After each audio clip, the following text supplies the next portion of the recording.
whatever. Looks like a different cat, doesn't he? Yeah, he does. Can't even see the hairdo with that, man. Yeah, he asked me last night, like, can we go buy a cowboy hat? Right. You can go buy a cowboy hat. He's like, how much is a cowboy hat? So it depends on what kind of cowboy hat you want.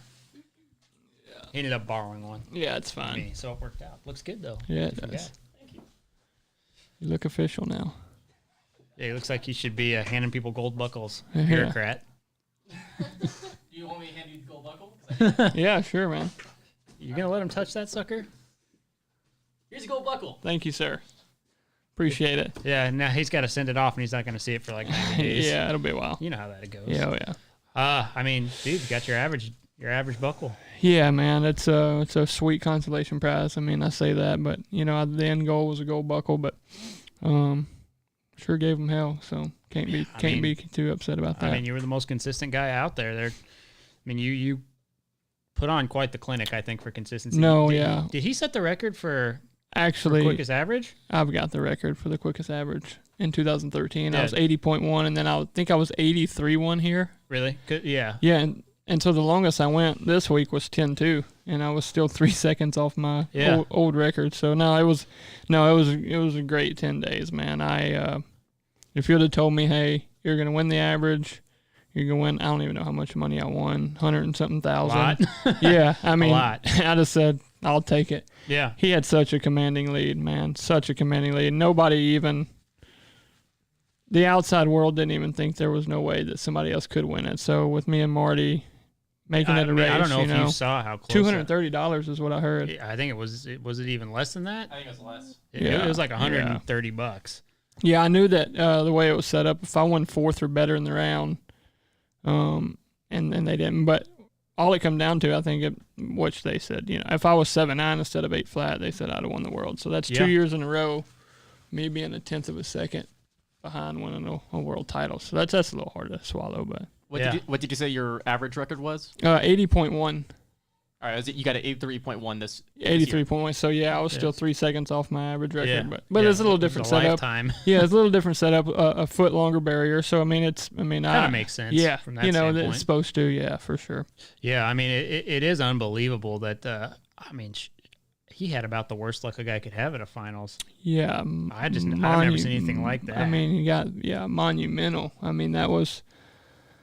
Like I said, nobody on any, broadcast station or Cowboy Channel, nobody gave any of us a chance, which rightfully so. I mean, he had a great year leading up to this, but just to say that we went down fighting is something, at the end of the day. It was unbelievable, and I think the most fun with the team roping was playing with the math, playing with the numbers, playing with the draw and everything to see how it could happen, and then the Marty might be the most crazy thing because he could have blown Chad out of the water. Yeah, if he flanks that calf, he wins flanked like 4 of those calves. Yeah, exactly. Yeah, I mean, I can't imagine being him right now, but he's probably sick, but even still, I mean, it just showed how gritty. Does it show how much money I won total or no? I'm trying to find that. Oh, okay. I got you. I don't know if it will though. 195.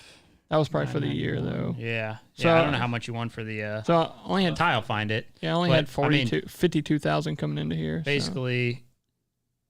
Yeah, I mean that's insane. That's a. You won 143 grand on the for the NFR alone. 10 for the 10 days, 143. Sweet.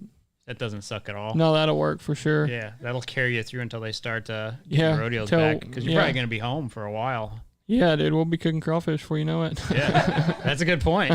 We'll be slinging crawfish. No, but like your truck. Yeah, there you go. Yeah, it's a great boost. That horse, man. Logan Bird, he owns him in Canada. I've won 3 out of my 4 Canadian titles on that horse. I rode him at the 2015 NFR. It didn't go great. I didn't have a horse, dude. 2 weeks ago before the NFR, what I thought I was going to ride. I went to Northside to the pro rodeo they had, and she didn't work at all. And I was literally on foot, and I was at just square one. Didn't know what to ride. Was calling my buddies. He called you. You called him. I called him. Yeah. He was in Arizona, and I mean, like, with everything being kind of unknown as far as the setup and the barrier and the calves, I thought, man, I know that horse like the back of my hand. I've rode him so many times. I won so much money on him. So it was just a no-brainer for me to start on him and ride him, and to end up being an average champion on him, man, it means a lot to them guys up there and the Bird family. I'm so grateful that they let me ride him. Absolutely. Yeah. I mean, that adds a whole nother kind of layer to the story because you didn't talk much about that at all. And yeah, no, nobody really knew. You know, it was a lot of demons I was fighting because I wanted to ride the full sister to the horse that I lost this January. I wanted to ride Bam's sister, and at the end of the day, I mean, her strong suit is not buildings. Her strong suit's not indoor arenas. Right. And I realized that. I mean, it's stupid of me to realize that 2 weeks before the NFR, but I'm glad I did it then and not the first round, you know. And that was a big change. And then so I got him down to the house for a couple weeks and kind of roped on him just once or twice and kind of remembered his buttons, and he remembered me. And man, it was a great week. Oh man, it was so fun to watch, and like I said, play with the numbers. I mean, a guy comes in with a lead like that.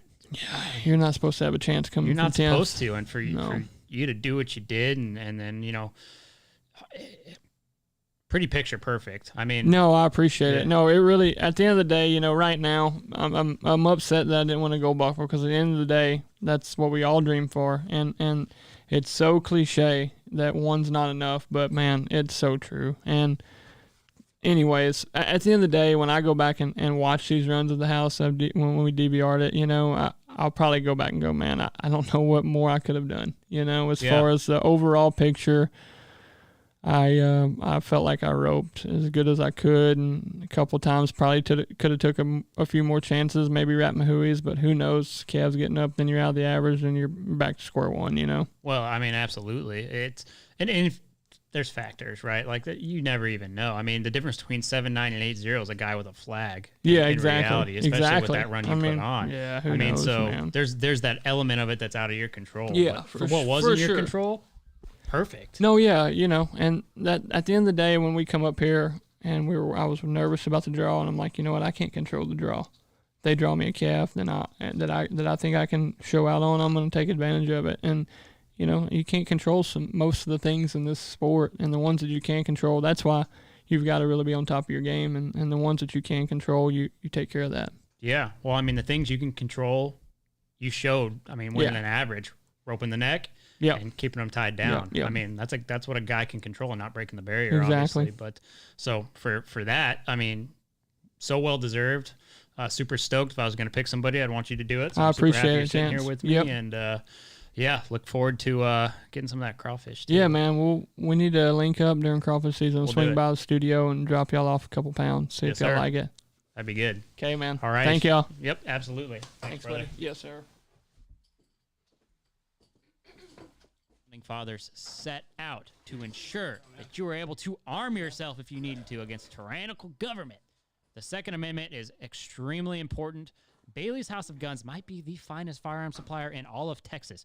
They're such a fine firearm supplier that they have been supplying Texas law enforcement for decades. They've been in business since 1970, based out of the Houston market. They've got all the great options. You like hunting? They've got Benelli. They've got Weatherby. They've got Christensen Arms. They've got Swarovski on the optics side. Loopold scopes. All the ammunition you could want. It's like there is no COVID for them. They have kept their stocks high. If you can't find it in the box stores, guys, give Bailey House of Guns a call. 713-433-2475 for more details. Here's what's great. If you're out of the state of Texas, no problem. Bailey's will ship the gun you want to your local FFL. You can still get a Bailey's House of Guns firearm today. A very heartfelt thank you to our sponsor, Cavenders. Cavenders has been a trusted cowboy boot and western wear outfitter for over 50 years. Go to Cowboy Christmas to their 8,300 square foot booth to find out why their loyal customers love their western wear collections as much as I do. Guys, Cavenders is the place to be for Christmas. If you're not at Cowboy Christmas, go to their website or one of their 90-plus stores throughout the continental U.S. Cavenders is where it's at. Guys, I can't think of a better truck than the all-new 2021 Ford Super Duty, and I can't think of a better dealer to get one from than Bill Fick Ford. Bill Fick Ford is the #1 Super Duty dealer in the country and the #1 truck provider for the entire rodeo industry, guys. Go out to contestant parking right now. You'll see more Bill Fick Fords than any other vehicle. I'm a Bill Fick Ford man myself. Can't wait to get my new 2021. Here's the great deal, guys. He will give you a great deal. You'll get great interest rates. You won't have to worry about it. It's fully transparent with the purchasing process. None of that car dealer BS. Go to BillFickFordHuntsville.com to see what they've got in inventory now. And, of course, you can order your truck. That's what I did. Order your new Super Duty. If you're not from Texas, if you're not here, if you're not enjoying Arlington with us, if you're not around Bill Fick Ford, guess what? Nationwide shipping. You can be anywhere in the continental U.S., maybe Canada. It might just take a little longer. Get your Super Duty today. So there's something we learned a long time ago when we started the Gauge podcast. It's that you barrel racers, you guys will consume. If there's a barrel racer on the show, you guys will support us, and we thank you guys so much for that. Well, it's time to support the industry, guys. Go enter the Royal Crown Fraternity Derby and Open Barrel Race. Here's the deal. $65,000 added to the fraternity that will be in Bryan, Texas this February, or this coming February, rather. And they've got another race in 2021. They've got the one in August, which will be in Rock Springs. Go to RoyalCrownRace.com or find Royal Crown on Facebook today. Check out the stallions that are currently enrolled. Get those entry fees paid. There's no annual enrollment fees, and you still have time to enroll your stallion if you want to be a part of that. Go to RoyalCrownRace.com for more details. Guys, one thing is for sure, one thing I know for sure about myself and everybody in this room other than young Tyler is we are rural Americans, guys. With that comes a brand built just for us, Rural Cloth. Rural Cloth is for the guy who likes to hunt, fish, drive the back roads, drink the ice-cold beers, go to the bonfires, has him a dog in the back. If you got mud on your boots, Rural Cloth is the brand for you. Rural Cloth set out to create some of the highest quality clothing in the business, and they've got some great little taglines. The We Grow Beer hat is super popular. Thank you to Rural Cloth for the 20% off holiday discount that they're giving all the listeners to the Gauge podcast. Go to ruralcloth.com, type in the promo code GAUGE at checkout to get that 20% off. We've got till Saturday for you guys to use that. For some reason, if you're living under a rock, if you're not here with us, why that would be, I don't know. You'd be crazy not to be on this show right now listening. They've got 10% off for the remainder of the month. So if you do miss it, if you're one of those people, you come across this, I'm sorry you missed us, but go